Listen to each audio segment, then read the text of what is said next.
Hello and welcome back to the F2 show. I'm your host Fraser Ford, and joining me to review all of the action from this weekend, we have Inside F2 editor LA Willshaw and Inside F2 writer Aaron Harper. Coming up on the show then, an incredible duel between our title rivals. We reflect on a thrilling battle between the two of them. Formula 2 action around the Principality didn't disappoint. We reflect on the winners and the losers from this weekend. And we take a look at how this weekend's result impact on the championship standings. Okay, before we start, actually, I'll make sure I've got my mic turned on because is that on? Is that working? Yeah, good stuff. All right, the last time out, my mic wasn't plugged in properly, so it's a little bit echoey. So yeah, I'm glad it's working. All right, Aaron, I'll come to you first time on the show. Welcome, obviously. You're not a stranger to the podcasting world, though, are you? No, I'm not. Thank you for having me on. I run my own podcast called The Five Red Lights. It's dedicated to Formula One. So I review the races, I do predictions, I do a few bits on YouTube. So yeah, come and check it out and give it a listen as I try and embark on a journalism career. It's the sort of starting point of my career. Good stuff. Love that. And hopefully we can help with that as well where we can. LA, great to have you with us. I'm going to put you on the spot a little bit here. Can you give us a 30-second weekend review of all of the Formula One action? Is that something you're up for? I'll give her Formula 2. I'm sure, did you not just say Formula 1? Right. Wow, I meant Formula 2. You know what we mean. You know what I mean. It's off the back of watching the Formula 1, isn't it? That's what it is. It's you go Formula 2, Formula 1, back to Formula 2 again. You know what I mean. Yeah, so I could give you a full minute and I could give you 30 seconds on F1 as well, but no, let's not. Are you ready now? Yeah, 30 seconds on Formula 2. Producer James, can we get a timer in the corner of the screen, please? Is that all right? And LA, when you are ready, let's go for it. Oh my gosh, all right, 30 seconds, here we go. Right. Well, I actually felt that for the sprint race, there wasn't that much occurring except for Hughes and Drugovich providing the Where's Wally entertainment. Hughes stalled at the very beginning. He didn't catch up for the entire race, including behind the safety car. And I was watching his times and thinking, well, where is he? Why is he not catching? And he never did catch that group, which was quite extraordinary. And I don't really know what happened to that. And then Drugovich kept just going in and out of the pits, changing his tyres, and he just disappeared off the face of the earth a few times. And he even disappeared from the timings down the side of the screen, of the television screen. And I don't know if he went off for a little excursion. I don't know if he's still, driving around that circuit now after the F1 race. I've no idea. But no, he did actually reappear at some point. But Hauger led and he won from the start, 5 seconds ahead of Daruvala as well, which was absolutely excellent and extraordinary as well for that particular type of race like Monaco. Brilliant. So it was Hauger, Daruvala and Armstrong on that podium for the sprint race. And then we had the feature race. I know I'm already going over. Doesn't matter. Feature race. Well, it was kind of like nothing had happened the day before with Drugovich because he led from the start and he held off an incredible amount of pressure there from Théo Pourchaire, who was on his back pretty much the entire way, trying to force him into an error. And he had the drive of his life, I felt. It was absolutely amazing. Like I said, the day before never really happened. And by the end, Pourchaire was physically exhausted. You could see him leaning, against sort of the little tables they had their drinks on before the podium. And I've never seen him like that before, and that it took a lot out of him, that race. Liam Nissany didn't get off that line. Unfortunately for Liam, I'm sure we're going to talk about him now. Very sad, just seems to have not much luck at Monaco. And then there was pit lane infringements going on, but then they were getting cancelled. So I'm not quite sure what was going on there and if there was an error in the to do with race control or not, and the cars, who really knows. I'm not sure if that got answered. And then we did have Drugovich and Pourchaire in a very long, slow pit stop. And at one point you're thinking, because the camera is on Drugovich, thinking, oh, Pourchaire's going to get this. he's going to nip out in front of him. And they both had a really long, lengthy pit stop, which was then another extraordinary moment of the marshals trying to push a car backwards into the pit lane. And everyone just had to sort of stop and just wait there for the marshals to move and clear. Cordial hit the barrier. And Iwasa was involved in another incident with Callum Williams, another crash. There was a fewer points and seconds and penalties handed out. And really, that was the Monaco race weekend for Formula 2. And I've probably done 2 minutes, maybe more. LA Wilshire, that is 30-second going on 3 minutes review of the Formula 2 weekend. Good job. Lovely stuff. Okay, we are going to talk about all of that coming up. But before we do that, let's take a look at the championship standings after round 5. Felipe Drugovich extends his lead at the top to a massive 32 points over Terry Pourchaire. Marcus Armstrong moves into 4th in the standings after a double point scoring weekend. He sits just 3 points behind Jehan Daruvala now. Yuri Vips moves into the top 5 and Jack Doohan moves into the top 6 for the first time this season. And the team standings? Like their driver, MP extends their lead at the top of the team standings to 29 points over ART. High Tech move into 3rd in the standings ahead of Prema and Carlin. And 2 strong weekends in a row see Virtuosi move into the top 6. And the full standings are available on our website, www.insidef2.com. Okay, a week on then, and here we are again talking about Felipe Drugovich, winner of the feature race for the 2nd weekend in a row. 3 wins in 8 days, LA. What an unbelievable couple of weeks for him, and an unbelievable performance this weekend. Yeah, absolutely. I mean, he did the double in Barcelona, the 2 wins there. He's also won a feature race in Jeddah, and he's won the feature race today. He's had points in every single race except for the sprint races today. And 113 points, so far, as you've just seen. I think it's been a while since we've seen a driver dominate this much in Formula 2. There's been quite a lot of shuffling and quite a lot of changes with who's at the top. And, it could potentially be the top 10 drivers at any point. I'm not so sure he's necessarily running away with that championship yet because, we have seen the issues of yesterday. Maybe that will reoccur. But also, as I just said, we haven't seen this sort of dominance for quite a while off one particular driver. And maybe this is his season and we are going to watch him run away with it. Yeah, definitely haven't seen this much dominance this early on in the season, that's for sure. I mean, I don't know about you, Aaron, but I thoroughly enjoyed watching the 2 best drivers in the championship so far this season really scrap it out. Pourchaire putting the pressure on, Drugovich sustaining the pressure. Not quite the Formula 2 action we're used to in terms of the carnage and the overtakes, but it was a different kind of entertainment, wasn't it? Did you enjoy it, Aaron?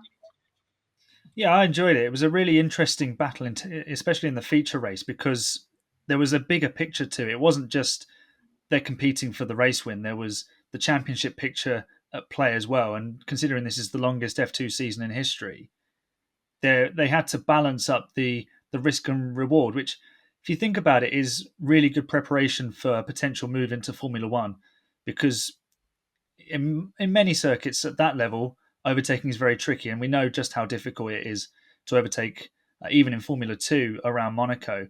So Pourchaire in 2nd had to really weigh up the need to close the gap on Drugovich, but also to not throw it in the barrier and score no points, because the pair of them going out would have only benefited Drugovich, and it would have let, say, maybe a Jehan Daruvala come into the championship fight. So there was that mental element at play, as well as the tactical and skillful element of navigating a car around the streets of Monaco. So it was really interesting to see how each driver applied pressure and resisted pressure and just generally went about their business, which was really, really fascinating. It was brilliant to see, wasn't it? And you're right, real good scrap between the top 2. And a word on Théo Pourchaire, LA. How will he reflect on this weekend? Will he see it as a strong weekend, or will he see it as lost points in the championship battle? Well, I kind of think he'll feel a bit both ways in a way, because he has put on his social media that he's celebrating a second position. He sort of put a little sort of for the two, a little emoji and a bottle of champagne. But obviously, if you heard the radio team radio at the end of that race, he sounded quite down, and he said, "I'm sorry, guys, I don't know what to say. I think we once again proved that we are kings of Monaco, the kings." And yeah, you can kind of agree with that, because Felipe did sort of hold him up, really, didn't he?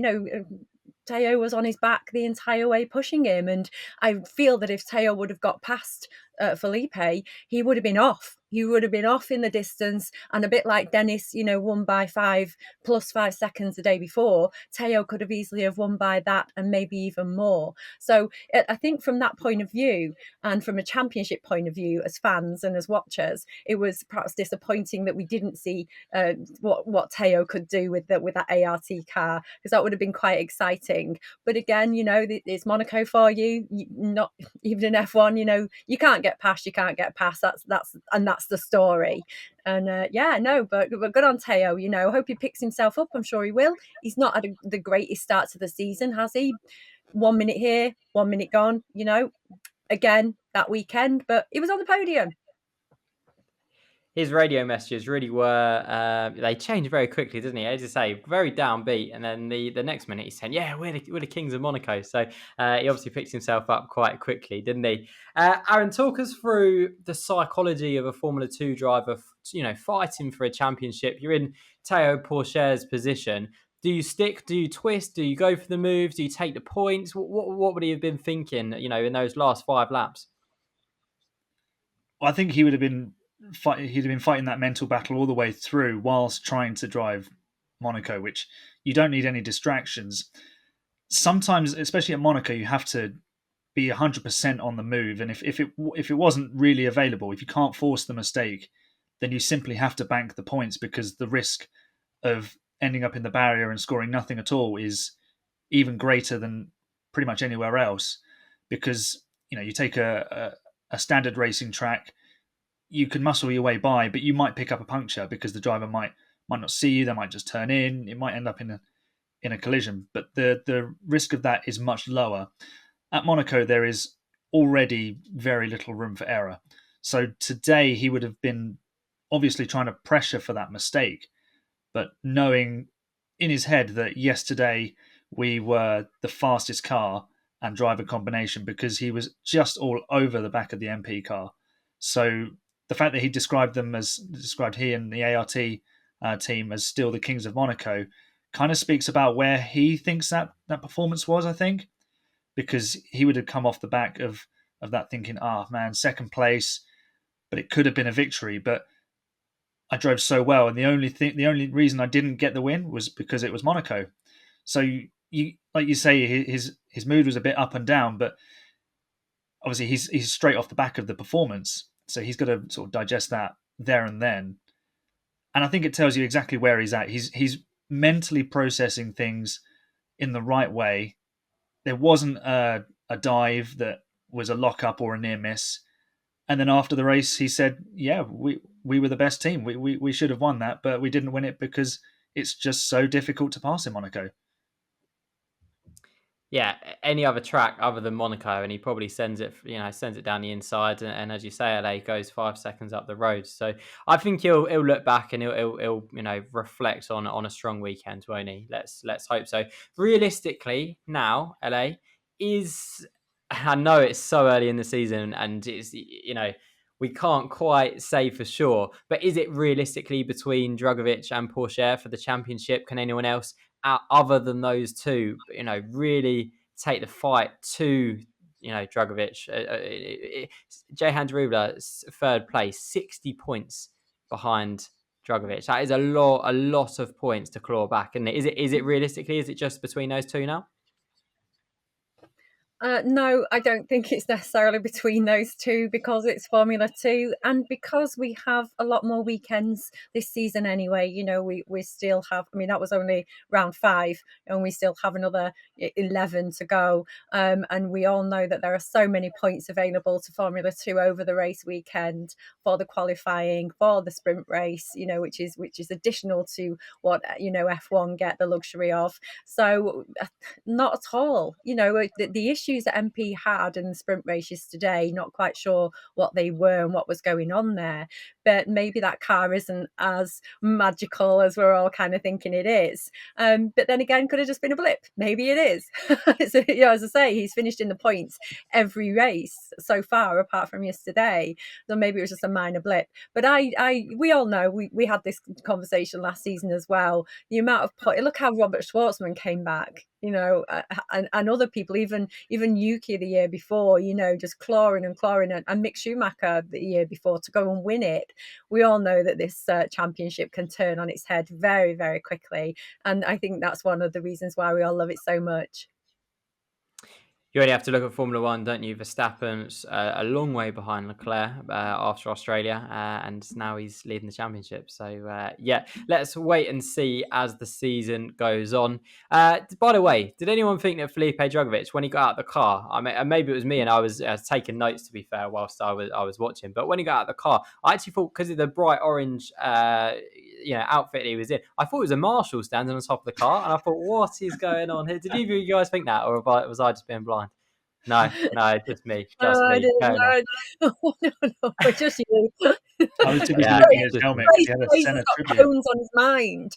Fraser has a very relationship with cones. Just love cones. Exactly that. There you go. Speaking of marshals, incident at the end of the pit lane. And I'm not going to go in on the marshals too much because they do such a brilliant job everywhere, but Monaco in particular. But there was a car that was wheeled across the pit lane and in front of our race leader. And it did mean that he was stationary, despite the light being green, for 5 seconds. If that had, first of all, it's a safety thing, and we don't want anyone getting hurt, so that definitely wasn't ideal.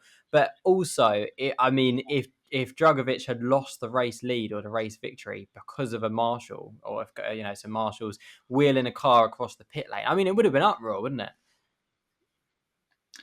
It would have been up there for controversial incidents within a motor race, and Lord knows we don't need any more of those for now.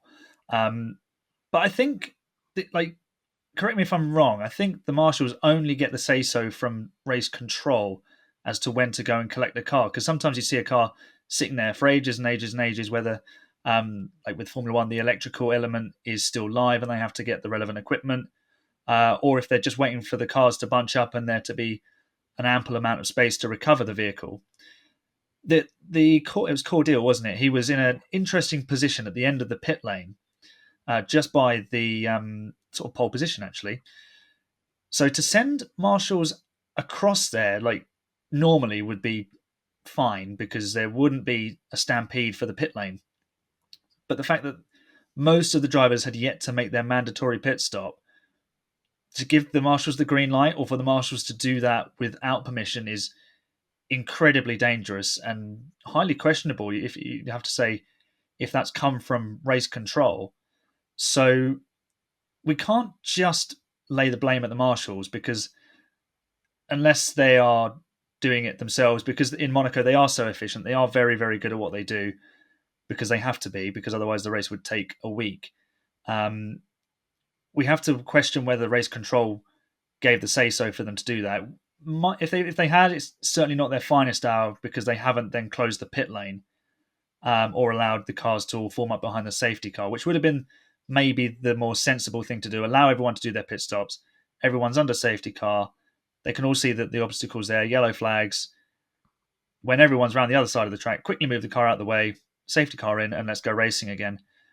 Because what you could have had is, if, let's say, Drugovich is changing a switch on the steering wheel, he doesn't see it until too late, stamps on the brakes, doesn't stop, and we're looking at something very, very difficult to watch. So you don't really want to think of it like that, but that's the sort of thing you're dealing with. And the race control, the FIA, have to be very, very careful with that. There is just no room for error on it. If they've given the green light for the marshals to do that, they need to think very, very long and hard about how they structure the recovery of vehicles moving forward. Yeah, 100%. And thank goodness everyone was okay, because you're right. You dread to think what that could have been. Okay, moving on then. Our sprint race winner, Dennis Hauger. This is what we expected to see from him in Formula 2. And LA, that was a much better weekend from him. First win in Formula 2. Yeah, absolutely. We saw how well he did in Formula 3 last season, and I, for one, was incredibly excited to, see him come up into Formula 2 and to continue with the Prema team there. So I kind of feel like it's a mental turning point for him personally. There was a lot of pressure on his shoulders coming into Formula 2 with being that champion. And to be the Prema driver too, as well as the year before, the rookie Piastri, winning, coming from being champion to winning as well. And it's almost like that was turning into the story that if you're F3 champion, you actually have an incredible shot of being the F2 rookie champion, the year after. And he's a very sensible young man, and we were fortunate that I interviewed him before the start of the season, and he had all these hopes for the season, didn't he? And for some reason they weren't happening, for bad luck, something wrong with the car. And we even know what happened behind the safety car, and he went into the pit lane and got all that mixed up, and I'm sure that's still lying with him a little bit, maybe. And he redeemed himself. He's redeemed himself, hasn't he? Because it's like he seems to have been able to put that behind him, have a little word with himself, and just go forward and dominate, even over Jehan, who is an incredible driver, and he's in an equally as good a car. So yeah, it is what we expected. And he's very exciting young driver, and we're very lucky to have him in Formula 2. So I would love to pat him on the back for his race win yesterday. Well done, Dennis. Yeah, absolutely. As you say, first win of the season for Prema, and that has come from Hauger. Daruvala, he'll be gutted, won't he? That's not him who's got the first win of the season for Prema. Obviously, points in both races this weekend, and we said last week on the show that he's probably the one, other than Drugovich, that's consistently scoring points. But he's kind of struggling. Well, is he struggling to take it to that next level and to get regular podiums and that victory, Aaron? With Daruvala, I think he's a very quick driver, but he does seem to be missing that final step. It's a little bit like Checo Perez in F1, where you could just see that the consistency and the talent is there, but has he got what it takes to get to the next step? So that's going to be his sort of short-term aim, is to get a victory again under his belt. And we've seen that Prema can deliver a winning car. It kind of baffles me that it's taken them until round 5 to pick up a single victory. But with Daruvala, there's definitely the potential there to bring home more wins. And he's got that experience. He's in his third season now, I believe, in Formula 2. So really, he should be leading the way in that team. And obviously, he is ahead in the standings, but he'll be disappointed that he's ended up behind Hauger this weekend, especially in the sprint race. So there's definitely room for reason to be optimistic for Jehan moving forward. And obviously, he's got the backing of the Red Bull junior team program. So, you never know. There may be a Formula 1 seat on offer at some point very soon. Yeah, first 1-2 of the season, and it does go to Prema. And hopefully, as you say, Aaron, that's a real turning point for Prema, and Jehan Daruvala can, really start putting in some good performances, some wins, and put the pressure on the top two in the standings. We'd like nothing more than that for Jehan. So best of luck to him. LA, you said in your 30-second going on 3-minute weekend review about Liam Lawson. We're going to go off script a little bit here because we haven't actually scheduled this in, but you said we're going to talk about Liam Lawson. So over to you. Liam Lawson, again, really, really difficult weekend. He just has no luck in Monaco, does he? No, it doesn't seem like it. I kind of feel like I don't like talking about last year because he did everything right, and it was this technical infringement that stole away one of the most prestigious victories that a driver can imagine, no matter what series that you're in. I mean, they've spoke about Charles this weekend in Formula One. Not only not doing well in Formula One, but not winning Monaco in the other series he's been in, and yet what an incredible champion he's been in the other series. So for Liam to have had that taken away when he won, it's heartbreaking. And and I personally just don't want to keep thinking about last year and going on about it. And then, I mean, at the end of the day, if he increases lap time under yellow flags, then that's just not allowed. It's not that I don't feel sorry for him. Of course, you do, but that's just the rules and that's the facts. And there are other drivers as well that had their times taken away. But from a personal point of view, because I feel like he's a friend of Inside F2, and a friend of ours and a friend of mine, is that I'm personally very, very disappointed and very gutted for him. Because it was lovely to speak to him in that press conference when we all thought he had pole position. And then for him to have started where he ended up starting, and then to not have even got off the line. I'm sure that he, I don't know. I mean, there are many drivers that don't really believe in luck, good luck, bad luck. But you kind of use it as a phrase and a term, can't you? So I don't necessarily feel he might feel this is an unlucky track. It's just a bad weekend, for him. And I'm sure he'll just want to put it to bed and put it behind him and move on.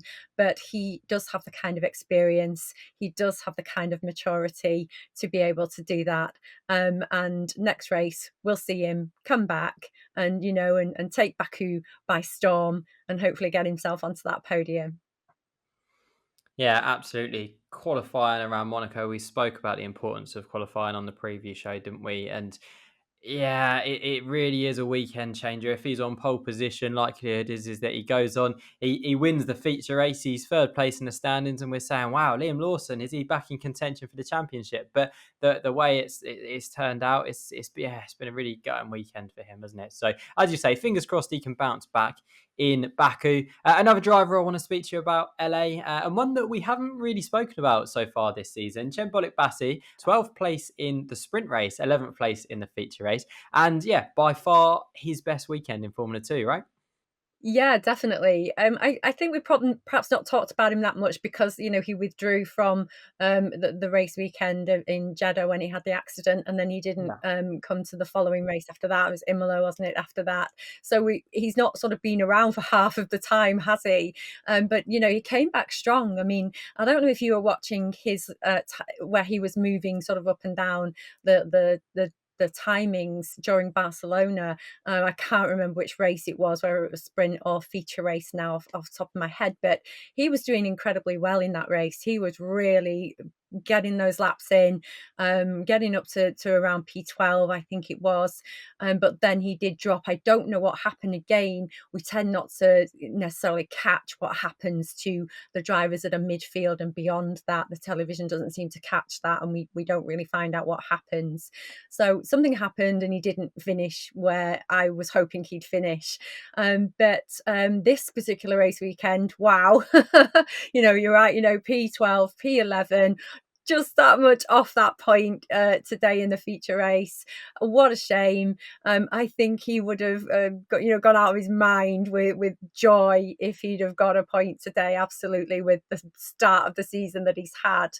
But you can't underestimate this young man. He might not have the wealth of experience that most of these other drivers have, because he didn't work his way up through the formulas the way everybody else did.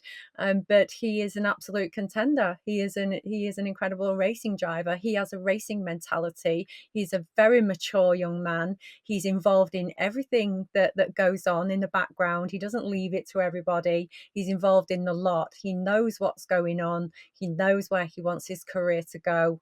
Maybe F2 surprised him a bit. Maybe the speed surprised him a bit. I don't know. That's just me guessing. There's also something that I think it was Clement said about knowing the drivers that he's driving with at the moment, because they did come up through the ranks together, even from karting, from 12, 13, 14, they were all together. So they know each other's driving style. They know what each other's moves are, and maybe even braking, how a driver's going to brake, how a driver's going to do in the wet. Whereas Jem doesn't have that advantage of many of the rest of these drivers. So for that alone, I think he's doing incredibly. And this weekend, wow, well done, Jem. Yeah, absolutely. 9 races to go, 9 rounds to go, even for him to get those points, and I'm sure he will at some point this season. Aaron, one more person I want to talk about, Jake Hughes. Seriously, on the reverse grid pole, obviously an ideal opportunity for him to pick up his first Formula 2 win, for VAR to pick up their first Formula 2 win, and he stalls on the grid. How gutting is that? It was just awful. At the risk of sounding like British bias, I saw him on sprint pole. I think he's been on sprint pole a couple of times this season, I think. So he's driven really well at a couple of other races, and it's just not quite come together for him or for the VAR team. And I thought, he's on sprint pole at Monaco. All he needs to do is get it off the line, and then he didn't. It was just terrible for him. What was really good was that nobody hit him, because he's at the front of the grid. That's not actually a straight part of track that they're racing on, so someone could be easily blindsided. Although I think it was on Jack Doohan's onboard. What was really handy, actually, and I thought this was, I don't know if this was by design or just it came by accident, the red lights on the back of his car started flashing completely haywire, so you couldn't miss him. You knew he was there. So that was really, really fortunate for him that those lights came on. Whether they're supposed to do that or not, I don't know. But that was very fortunate, because we saw a similar accident last year at Jeddah, didn't we? Where was it Fittipaldi who hurt his foot? I believe? With Pourchaire, yeah. So it felt Daruvala was so close. How Jehan missed the back of that car, the skill that Jehan shown in that maneuver was just, it was mind-blowing. Yeah, very, very lucky. I agree with you there. Very lucky. There was proper cat-like reactions from Jehan, and they're the reactions you need to be a professional racing driver. But in like the grand scheme of things, it was absolute heartbreak for him. And then, like you said in your 3-minute review of Formula 2 this weekend, he never ever managed to catch up, even though there was a safety car. So that win will come for Jake and for VAR. They've just got to keep plugging away. There will be a track where all of this misfortune and these tyre woes will play in their direction, and all of a sudden the win will just land in their lap. And that's just how the racing gods work sometimes.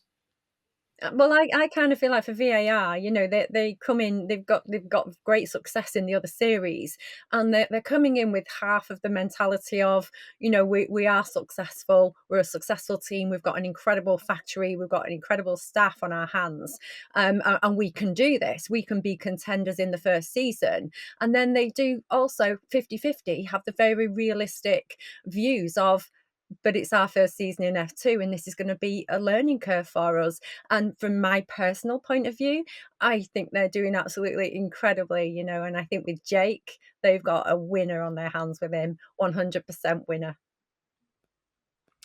Yeah, it's a couple of times this season we've seen the pole sitter not get away from the line, and it's so gutting to see. But yeah, Jake Hughes, they are very professional outfits. They will bounce back, as you say, LA, and they are doing brilliantly well, considering it's their first season. Okay, that's all we have time for today, unfortunately. My thanks to LA, to Aaron for joining me on today's show. And thank you to you guys at home for watching as well. If you've enjoyed the show, make sure you give it a like, subscribe for more Formula 2 content, all of the normal stuff. Hashtag the F2 show to get involved in the conversation as well. But from me, Fraser Ford, and all of us here at Inside F2, we'll see you next time.